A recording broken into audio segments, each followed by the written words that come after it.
Hey everyone, this is a demo of using the Circuit Playground Bluefruit, or CPB, with the Myoware muscle sensor and the conductive rubber cord stretch sensor. But before I dive into how they work, let me first show you what they can do. Picture this. Let's pretend that you're one of the many people that made a New Year's resolution to exercise more this year, but once you go to the gym, you realize you don't know how to do the exercises properly. You need a wearable device that can measure your muscle contractions and extensions, and use that data to tell you if you are completing the exercise using the full range of motion. Now let's take a look at how it works. This system requires two analog sensors, the same two that we mentioned previously, which read in data as values between the range of 0 to 65,535.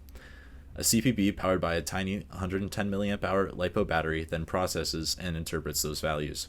Let's look at the stretch sensor first. It's made out of stretchy but conductive rubber material. When you clip your alligator clips to it, you're completing the circuit.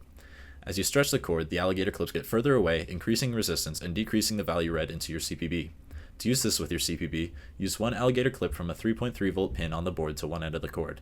At the other end of the cord, split it two ways, one going directly to an analog input pin and the other going through a resistor to the ground pin. In the buff cuff, this sensor was used to tell if the user had extended their arm all the way. Now let's look at the muscle sensor. It uses electromyography to measure the electric impulses in your muscles. In this way, it can detect if you are contracting your muscles or not, which was used in the buff cuff to tell if the user was at the top of their range of motion.